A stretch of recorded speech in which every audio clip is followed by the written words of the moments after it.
Hi, everybody. It is so wonderful to finally be here. I've been thinking about giving this testimony for so long, so it's wonderful to finally be here today. And I do thank God for giving me the opportunity to come and speak to you all and to share with you the testimony of Tobias. The Lord has put this on my heart for quite a while now, so I am so glad to finally be able to share it with you, to tell you what the Lord has done in our lives. And I just hope and I pray that it will glorify him and exalt him and that it will encourage you. Okay, so we need to go back to August 2020, in the middle of the lockdown. And Lee and I were walking through our local woods in the Breckfast Forest. It's really beautiful in Wales. And it's a very peaceful place to be where we walk. And Lee has spent many times praying, communing, and hearing from God whilst he's walking through these woods. So on this particular day, we were walking, and I was just imagining Lee holding this little baby boy, all dressed in blue. And as I was imagining it, I just suddenly heard the name Tobias. And I thought, wow, it was very clear. I thought it was strange. I didn't know anybody with that name, but it really made an impact with me. So when I got home, looked in the Bible, found the name Tobiah in the books Ezra, Nehemiah, and Zechariah. It's not a name I'd actually pick for a son. We'd always loved the name Caleb, so that would have been a name I would have picked. But I felt sure that I'd seen and heard from God, but I did still have a bit of doubt, as it was new for me. I'd never heard it before. So I told Lee what had happened in the woods, as I'd not spoken to him about the vision or words yet. He asked me about every detail and then said, "You've heard from God." I said, "That's amazing." So since our son Cameron was born 16 years ago, we had prayed for another son. But God knew best and blessed us with 4 girls in a row. So we were really excited at the thought that the Lord was maybe going to bless us with another son after such a long time. So Lee was in the Word, and he was reading about Abraham and Sarah and how God had promised a son to them in Genesis 12:2, and continuing in chapter 17, 1 to 22, especially verse 19 of chapter 17, which reads, "Thy wife shall bear thee a son indeed, and thou shalt call his name Isaac."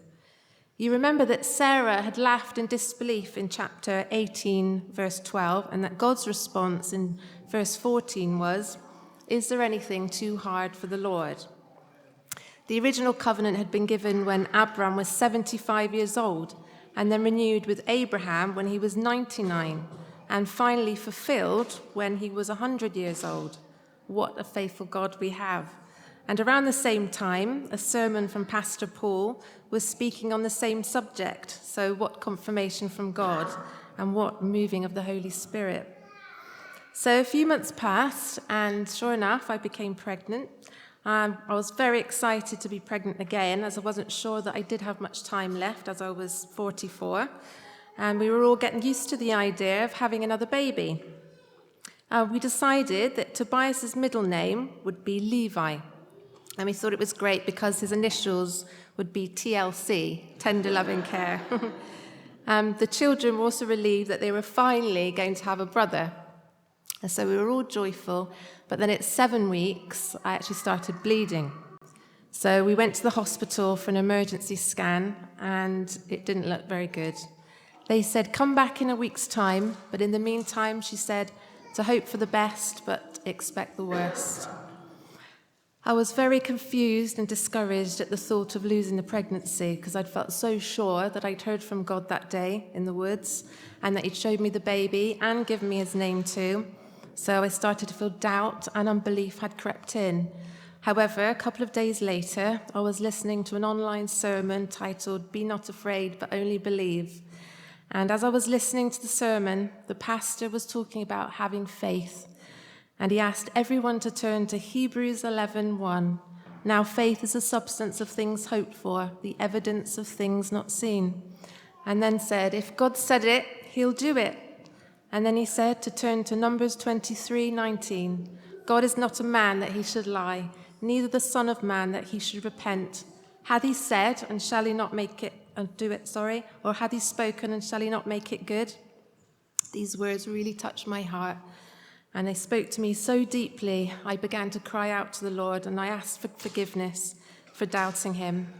I actually thanked him for Tobias there and then, and I believed that I would have a son, and that God said it and he would do it.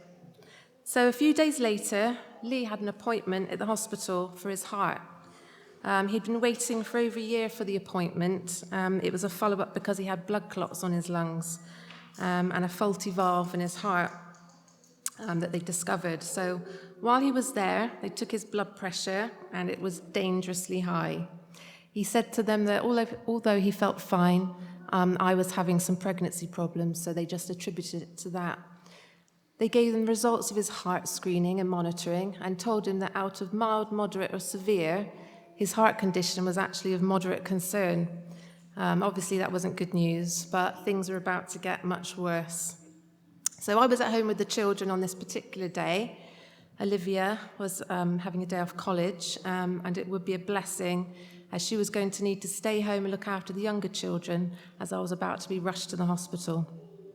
So I actually knew that I was losing the baby, the pregnancy. I called Lee to see how far away he was, and he said he was 20 minutes away. I became very scared because I knew I was in a really bad way and I was hemorrhaging quite severely. In that moment, I just cried out to the Lord and told him how frightened I was. And then I started singing, "Great is thy faithfulness." It just came to my head, and it just made me feel a lot calmer just while Lee was on his way home. So when he got home, he knew that things were really bad with me. He called 999, but unfortunately they said that they couldn't be with us for 4 hours. He knew he was going to have to take me himself. I passed out while he was on the phone to them, and I was slipping in and out of consciousness. I was led on the bathroom floor, but he managed to clean me up, get me dressed and into the car. When we arrived at the hospital, it was very busy. They said to expect to wait a long time, 2 hours plus to see the doctor. However, while we were waiting, I passed out again. So Lee called for help. They rushed me into a room. My blood pressure was dangerously low, and there was a sense of urgency and panic all around me. But in that moment, I did feel really calm, and I felt at peace, and I knew that God was with me. And as I was led there, an announcement came over the tannoy and said that all visitors that weren't patients had to wait outside because of COVID. So Lee had no idea what was happening to me, but all he could do was sit in the car and just pray. They also said that the hospital was at its full capacity and there were no more beds. Miraculously, though, they did find a bed for me. When they'd stabilised me, I asked if I could see Lee. The doctor went out and called for him, despite the fact there was nobody in the waiting area. However, Lee walked in just at that moment, the precise moment that she went out, and I was able to see him very briefly. The doctor explained to us that I would very likely need an operation and a blood transfusion, but amazingly, I did not need either. Praise God. It was very hard not being able to have Lee with me, as we'd just gone through something very traumatic. But it's so amazing how God sends angels to be with you when you need them. So when Lee had to leave because of COVID, I had the most wonderful caring nurses. The first nurse who looked after me, she just gently stroked my face and told me that everything was going to be okay. And the nurses on the ward, they were so caring and so kind. And it did make all the difference as Lee wasn't with me. So after I left hospital, it did take several weeks to recover after the miscarriage, and I wasn't sure really what to make of what happened. Even though I was so sure and I truly believed God said what he would do, it was a real test of faith for us, and I had so many different emotions. Lee was worried too. Becoming pregnant again seemed like the last thing that we wanted to happen. However, with much prayer and trust, we decided to surrender all of it to the Lord. I prayed to God and I said I just wanted him to be in control of all of it. And I asked him to please, Lord, please don't let me go through another miscarriage. I said that I would love to have this precious baby, Tobias, and I asked him to take all the fear and all the worry from me. I can honestly say that I was scared of becoming pregnant again, but I knew that if I did, I would have to trust the Lord. Lee told me that he'd been in deep prayer with God about the whole situation, and full of tears, he'd thanked God for Tobias too, and asked for strength and encouragement through the trial, and asked that he would continue to increase our faith. Luke 17:5, Lord, increase our faith. And Joshua 1:5, I will not fail thee, nor forsake thee. And Joshua 1:9, be strong and of good courage. A few months had passed, and I decided to share my story of the miscarriage on an online women Christian group that I'm a member of. And I had lots of really encouraging words for many of these women. I had over 500 reactions, and I had over 100 messages and comments. But one comment stood out to me. This particular lady had given a long message on how sorry she was for our loss. She gave some encouraging words, and then she wrote, you need some TLC. She also said that maybe God didn't want us to have any more children, and perhaps this was a sign to stop and look after myself. So I wasn't sure if it was encouraging or not, but when she wrote TLC, my heart leapt, and I thought, yeah, that's Tobias's initials that we'd all laughed about. So a couple more months had passed, and we weren't pregnant yet, and I started doubting again about what I thought God had said to me. I started to think it was going to be a miracle if I got pregnant, as I was getting menopausal symptoms. So I kept praying, and I said to the Lord that I would love to have another son, but if it's not your will, Lord, just please help me to accept it, to move on, and just to be at peace.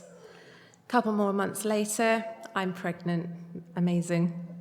And even though I was overjoyed, I still had doubt in my heart. So I prayed and asked God if he would send me a sign that this baby was in fact Tobias, and confirm the word that he'd given to me in the woods. So that night in my daily devotional, my main scripture to read was Zechariah 6, the very chapter that Tobias is written in.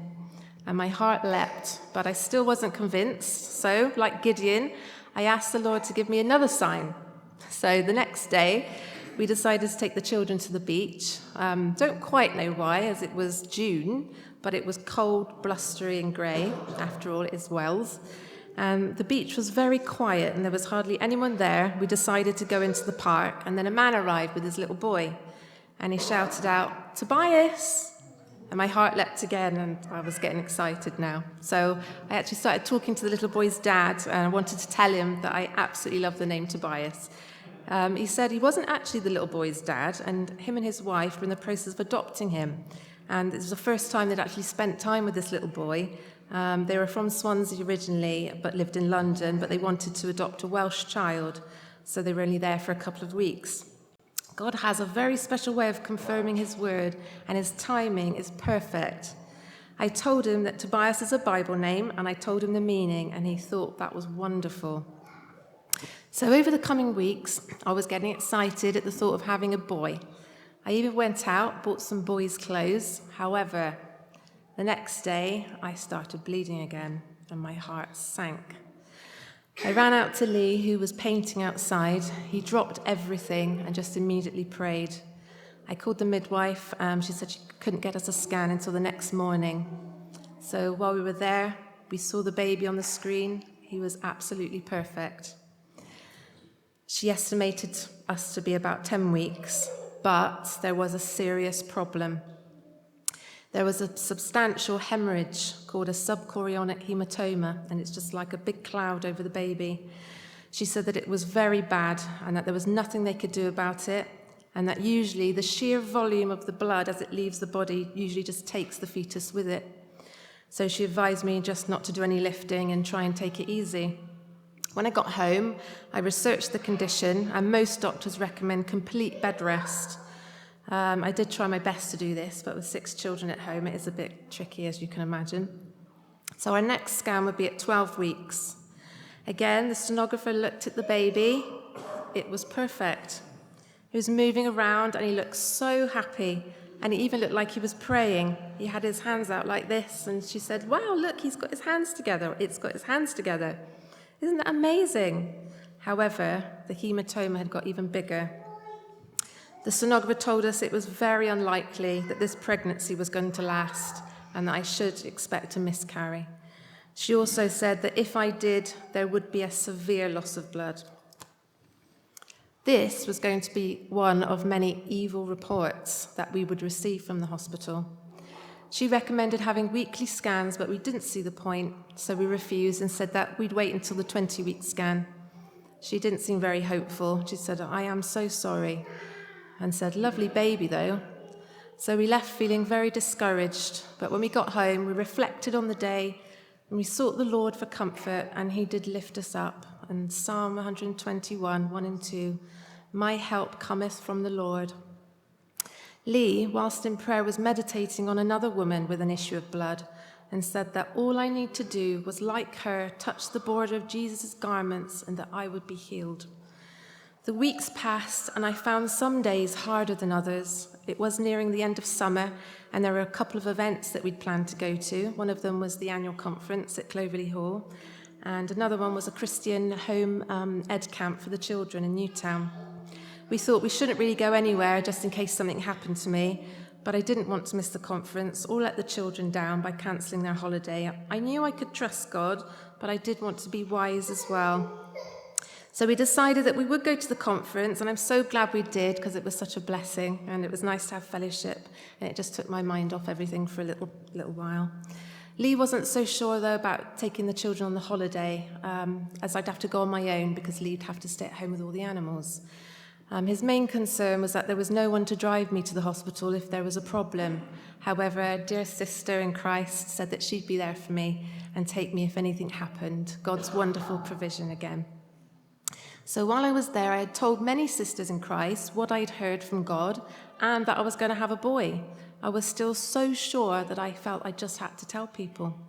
And I was getting excited because the next scan date was approaching. And because I knew that despite being told previously that we wouldn't reach 20 weeks, I knew that God was going to prove them wrong. So the 20-week scan arrived and we're on our way to the hospital. It's quite a small hospital, but the car park's very, very busy, and we did struggle to find a space. Eventually we did, and we did try to park close to the department because I couldn't walk very far. When we saw the sonographer, she looked surprised. She said, "I've been looking out for you." She said, "I'm so happy that you've made it to 20 weeks. She looked at the baby, and amazingly, the hematoma had significantly reduced in size. Praise God. However, following this good news, she identified two more problems. The first being an issue with the baby's bowel, and secondly, that my placenta was lying very close to the cervix, too close that it would obstruct the normal birth process. She recommended that we should talk to the doctors. I was very hesitant as I declined consultant-led care, but I thought maybe we should talk to them and discuss the issues anyway. She also asked if we wanted to know the gender, but I declined as I wanted to trust God, and I wanted to have faith in what God had said to me without actually seeing the sex of the baby. Again, Hebrews 11, now faith is the substance of things hoped for, the evidence of things not seen. So it was time to see the doctor, and he explained that the problem with the bowel could actually indicate a serious health problem with the baby. He said that it could be cystic fibrosis, recommended that we went to fetal medicine in Cardiff and to undergo really invasive tests. I declined as I knew it carried a high risk of miscarriage. He also said that we should have blood tests to see if we carried the gene for cystic fibrosis. Again, we declined. He then offered us a termination. He explained that considering the probability that the baby would not make it, or at least be seriously ill, and that I would likely to have further complications requiring induction, cesarean, and that I risked severe blood loss, that we should really consider termination now. Lee explained that we were Christians. We would not consider this under any circumstance. The doctor said that he wouldn't accept Lee's decision and that he would only accept a decision from me. To which I replied that any decision made would be a joint one, as we were of one mind, and that I agreed with everything Lee said. When we discussed the hematoma, the doctor said, well, it's a bit better. We had to correct him and said the sonographer has written it has significantly reduced in size, but he did not want to acknowledge this fact. He said then if the pregnancy did get to 24 weeks, is when the pregnancies are deemed viable, that there would be a high chance that I would go into premature labour because of the hematoma. We felt that this was yet another evil report. He gave us a leaflet and website address with all the information describing the significant health risks and gave further information about a number of life-threatening conditions just to make sure that we got the message. So we finally left the office, and to be honest, I was deflated and I just wanted to go home. If things couldn't get any worse, when we got to the car, we had a parking ticket. I felt like we were being attacked, and it made me think of 2 Corinthians 4:8-9. We are troubled on every side, yet not distressed. We are perplexed, but not in despair, persecuted, but not forsaken, and cast down, but not destroyed. Satan hates us, but this was God's baby, and we would continue to trust in him. When we got home, though, I didn't feel so great. I began to feel a great weight on my shoulders, and doubt started to creep in. Maybe I just imagined all of this. What if these were just my own imaginings and selfish desires? And I felt like I was letting my family down and putting them through unnecessary distress. And Lee had really wanted to see the sex of the baby at the scan, and he was disappointed that I declined. He said, well, at least we would have had some joy and good news. And I could understand what he was saying. But we did have some good news that day. The hematoma had significantly reduced, but Satan likes to steal our joy, and I felt guilty that I had let him do that. I prayed to the Lord, I prayed for God's forgiveness and asked him to fill me with joy. The Lord directed us to look online to see what causes an echogenic bowel. And within 2 minutes of looking, I found a study that showed in most cases where there'd been a subchorionic hematoma, it was the result of the baby ingesting blood that had leaked into the amniotic fluid, and that it usually didn't harm the baby at all. And Lee said, he's a good little boy, he's even trying to clean up. So why had the doctor not explained this to us? Lee said then he is not going to listen to any more of their lies and misinformation, and asked whether we listen to man or listen to God, Acts 4:19. Whether it be right in the sight of God to hearken unto you more than unto God, judge ye. And Ephesians 6:12, for we wrestle not against flesh and blood, but against principalities, against powers, against the rulers of the darkness of this world, against spiritual wickedness in high places. I had another scan 2 weeks later to check the placenta and the issue of the hematoma. But this time, Lee wasn't allowed to come into the scan with me because of COVID rules, and we were told that this would be the same situation now for all the future appointments. The sonographer checked the bleed, and it was still the same as before, but praise God, the placenta had moved slightly, but still not enough to have a natural delivery, she explained. Then she measured the baby to check the growth and said that we'd need to see the doctor so that they could plot the baby's growth on the chart. We decided not to see the doctor as everything was the same as before, and we didn't really want to spend any more time listening to their evil reports. When we got home, the midwife called and said, why didn't you see the doctor? When I explained, she said, well, just go back in a couple of days, and instead of seeing the doctor, the midwives will plot the measurements instead, so I agreed. So after they plotted the baby's measurements, they said that the baby was now measuring very small and that this could indicate a serious problem. So they urged me to see the doctor immediately, but as Lee hadn't come with me, I knew it was going to be a mistake to go in without him. So I told him I was not going in without my husband and that would come back in 2 weeks' time at the next scan. I sought the Lord in prayer to make a way for Lee to be allowed to accompany me. The day of the appointment arrived, and as we sat in the car, Lee prayed. And he said that we were willing to go through whatever trial pleased God, knowing that he would be glorified in performing the seemingly impossible, and that Tobias would be born according to his word. He praised and thanked God and said that we had gone through 2/3 of the pregnancy so far in much difficulty, but that God had been with us every step of the way. He asked God that if he was willing, if it was according to his will, would he please remove all the problems with the baby and that the rest of the pregnancy would be problem-free so that I could have joy in the last third in what might be my last pregnancy. When we got to the desk, I asked the nurse, considering the circumstances, could Lee come into the scan with me? She replied that she'd see what she could do. 5 minutes later, she came out and gave us a thumbs up. God had answered my prayer. And she even came in with us and held my hand through the whole procedure. Thank you, Lord. They checked the baby. The bowel problem was completely gone. The hematoma had virtually disappeared, and the bleeding had stopped, and the baby had put on weight. Every problem had been removed. God is so good. Now he had answered Lee's prayer. Praise him. The placenta, that had also moved, but still needed to move a bit more. It needed to be 20 millimeters away. I am so sure that God will move it. He is a God that answers prayer. He is with us, and we are rejoicing. Psalm 34:19. Many are the afflictions of the righteous, but the Lord delivereth him out of all of them. We then had to see a consultant, and I thought, well, what can they say now? Everything's good. The consultant sits in silence as she reads through my notes, and she's completely confounded. Yes, every problem has been resolved. Luke 18:27, the things which are impossible with men are possible with God.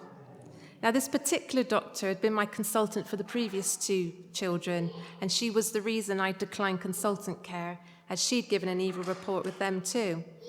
But as my faith wasn't as strong then, I had let her put fear into me, and this did negatively affect the labour and delivery of both the children. But now that I had a stronger faith, I felt confident to see her. I wasn't going to let fear get to me this time.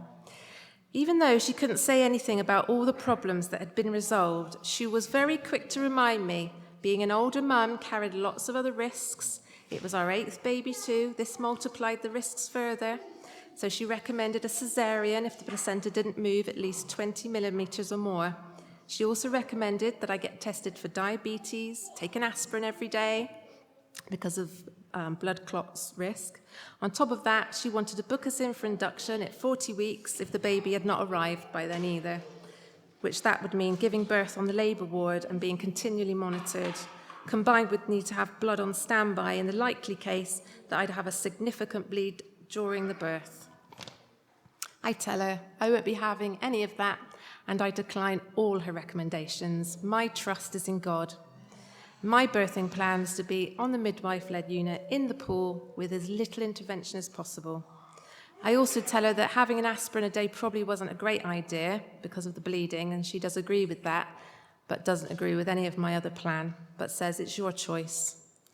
Even though my faith is strong, it still feels mentally draining, and it feels like a battle. So I know for the next appointments, I'll need to put on the whole armour of God, Ephesians 6:11, and that I needed continual protection from the fiery darts in verse 16. I agreed to have another scan at 28 weeks to check the placenta. Now that's going to be our 6th scan so far. But I knew I had 4 weeks of no appointments, so I was quite happy. I knew God was sustaining me and the baby. At 28 weeks, they scan the position of the placenta, and praise God, it's 30 millimeters away. Thank you, Lord. I am so overjoyed, no cesarean for me. I knew the Lord would answer our prayers. As King Darius wrote in Daniel 6:27, he delivereth and rescueth, and he worketh signs and wonders in heaven and in earth. Who have delivered Daniel, in this case me, from the power of the lions. After the scan revealed the good news, I would not need to go back now for another 4 weeks, and that would be a follow-up growth scan. So 32 weeks arrives. Now this is our 7th scan. They measure the baby and plot the measurement on the chart. When we see the doctor, he says baby is a lot smaller than it should be, but we don't believe that it is. Based on our own research and what God had revealed to us, he then proceeds to throw every worst-case scenario at me. He reminds me, because of my age, being my 8th baby, that there is a high chance that my placenta will actually stop working, and that this could cause a stillbirth. They may even plan an early induction to save the baby if the placenta is not working adequately. He also says there is a high risk of hemorrhage after birth, and because of this, he wants me to have weekly scans now until the birth. It's another battle, but we have our armour on, and we stand our ground and we decline. We know everything is well, and that God is with us. We know that their figures and statistics are imperfect. We serve a perfect God. I agreed to have 1 more scan at 36 weeks, and I'll see my midwife every week. He's not happy with this, but we leave. I know God is in control. 36 weeks is upon us, and we're ready for our 8th and final scan. What could possibly go wrong? The baby's lying sideways. We have to see the doctor. We see our fourth different consultant. She immediately says because baby's sideways, she'd like to perform a procedure called an ECV, where they try and manually turn the baby to be head down. I refuse this. I know it can be extremely dangerous. I didn't see the point either, because being 36 weeks, baby could easily turn back again. I had faith that the baby would be head down when it was time. She said then she's going to put me in for induction, and she was very pushy and very insistent. She said she'd like us to have more scans, but we said no more scans. We had to get quite firm with her. She was not listening to us. We decided we'd had enough of listening to her, and we kindly asked her if she could give us back our notes so that we could go home. She said that she had to write them first and leaves the room. 10 minutes later, she still hadn't come back, so we just leave. Lee says, that's enough now, no more. So we go to the reception desk, we try and retrieve our notes, and she's stood there holding them. So we kindly say, please could we have them back so we can leave, but she's reluctant. The nurse at the reception desk, who came in with me and held my hand at the previous scan, she's getting very concerned because we're unhappy. So she goes and gets the consultant midwife, who I'd actually been trying to get an appointment with for months, as she is an advocate for higher risk pregnant mothers and supposed to support them and with their birthing plans and their wishes. We insist that we're fine and that we just want to leave. However, the consultant midwife arrives and takes us into their staff room. Time to take a stand. Ephesians 6:13 again. Wherefore take unto you the whole armour of God, that ye may be able to withstand in the evil day, and having done all, to stand. So we begin to tell her what's happened, and we explain all and each negative encounter, and we describe the various incorrect diagnosis and misinformation that we've been given. I say that I do not want any more scans, and that we believe that the baby will turn on its own.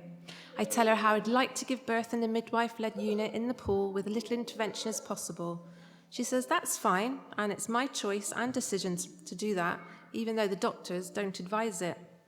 We say we're fully aware of all the alleged risks and that we have had them continually thrown at us, but that as we were Christians, we had faith, and that God has helped us all the way through by giving miraculous healing and strength to deal with the negativity and fear, and that he would continue to be with us.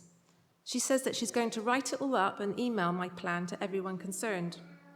So we spend the next few weeks preparing mentally now and spiritually for the birth.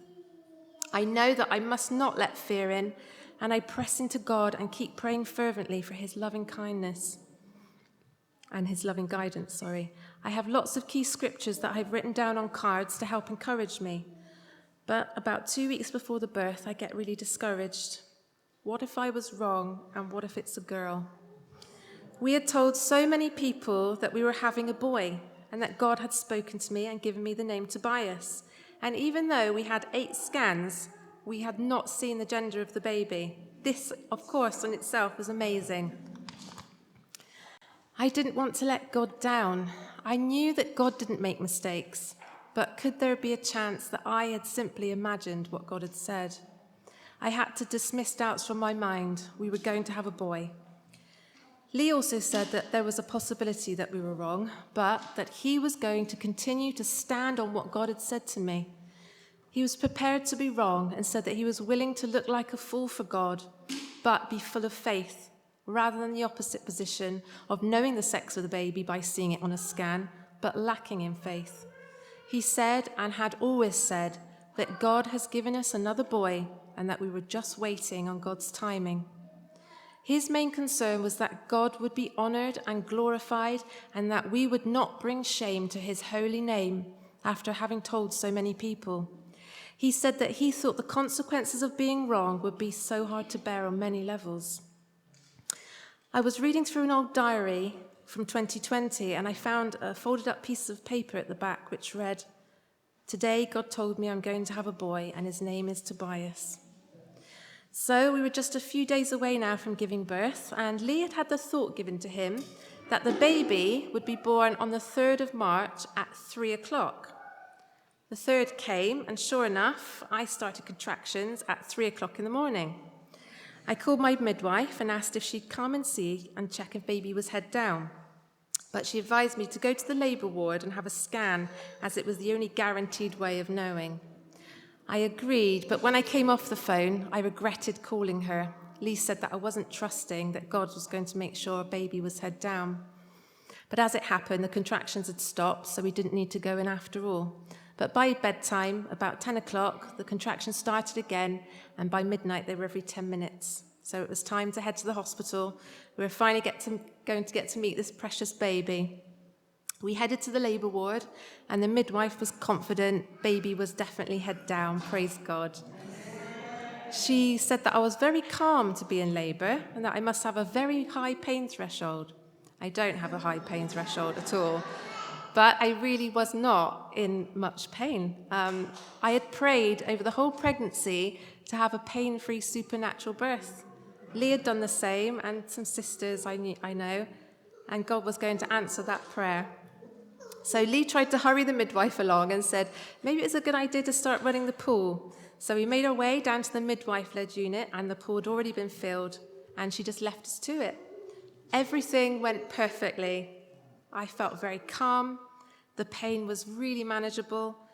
It wasn't completely pain-free, but baby came really quickly. So Lee sees the baby first, and then we bring the baby out of the water. I can't wait to see what it is. And in the anticipation, I just cry out, "It's a boy!" I couldn't believe it. It's a boy. I was so overwhelmed. Thank you, Lord. Tobias Levi is here at last. Thank you. And he was born at exactly 3 a.m., just as the Lord had said. And as for the tiny, small baby that we were having, he weighed in at 9 pounds 1. Yeah. I am just overwhelmed in the moment with joy. He's absolutely perfect. So despite the continual attack of the enemy through constant evil reports, none of the life-threatening and severe medical implications threatened came true. Every problem or obstacle was removed or healed. God is more amazing than we could possibly imagine. Even though it was a difficult trial and a test of faith, God provided strength. He increased our faith. He gave the victory and glorified his holy name in doing exactly what he said he would do. After this amazing experience, we began to reflect on what had happened from beginning to end, and God began to give me an overwhelming feeling that I must share this testimony with you. The whole way through this part of our walk with the Lord, as always, prayer and his word have been vital, essential. Sometimes when you're going through a trial, it is hard, but God allows difficult times for a reason. And as it says in Hebrews 12:11, now no chastening for the present seemeth to be joyous, but grievous. Nevertheless, afterward it yieldeth the peaceable fruit of righteousness unto them which are exercised thereby. And James 1:2-3, my brethren, count it all joy when you fall into diverse temptations, knowing this, that the trying of your faith worketh patience.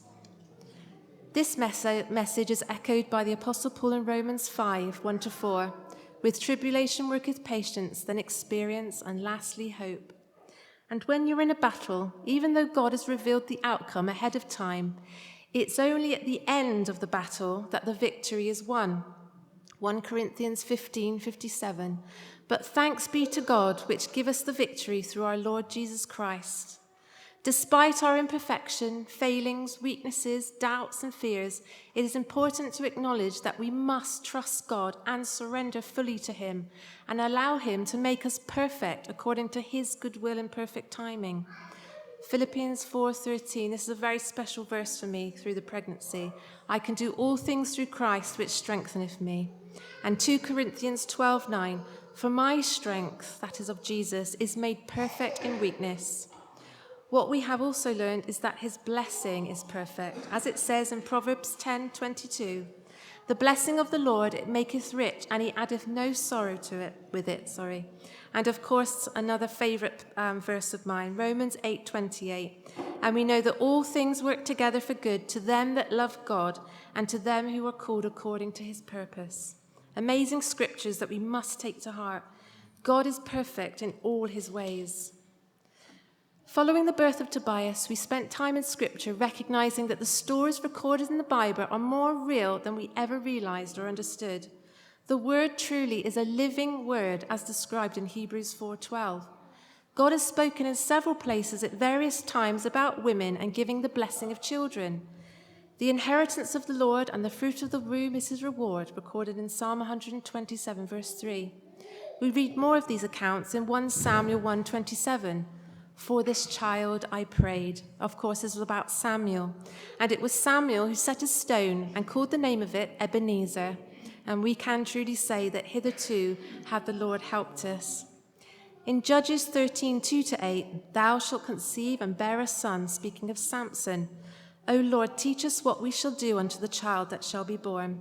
And in the Gospels to Mary, mother of Jesus, in Luke 1:28, thou that art highly favoured, the Lord is with thee, blessed art thou among women. Mary gave a wonderful prayer of thanks in verses 46-55, thanking God, which reads, My soul doth magnify the Lord, and my spirit hath rejoiced in God my Saviour. For he hath regarded the low estate of his handmaiden. For behold, from henceforth all generations shall call me blessed. For he that is mighty hath done to me great things, and holy is his name. And Luke 1 verse 66, what manner of child shall this be? Said the Scripture following the birth of John. I'd like to offer a word of prayer now. Heavenly Father, we thank you, Lord, for Tobias and your great faithfulness and your amazing love toward us. May you be blessed by Tobias, and may you use him according to your will and your purpose. May you reveal to us the plan that you have for his life in serving you, and may he grow strong in you, Lord, and be filled with the Holy Spirit. May he be a blessing to others, and may he love you, Lord, with all his heart, soul, mind, and strength. Amen. So we hope and pray that this testimony has encouraged you, and that will encourage others, and that you'll be moved to share your own testimonies with others about what God has done in your lives, and even so as we see the day approaching. And whoever asks about the name Tobias, and as an explanation of why God gave that name, we delight in being honored to glorify God and explain that in Hebrew, Tobias means the goodness of God. How amazing is that? We just want to thank you so much for staying and listening. It means so much to us, and all your prayers meant so much to us, especially me, while we were going through this trial, and to my dear sister as well. She's been praying, and her husband, and we just want to thank you from the bottom of our hearts, and thank you for letting us have this day. Thank you so much.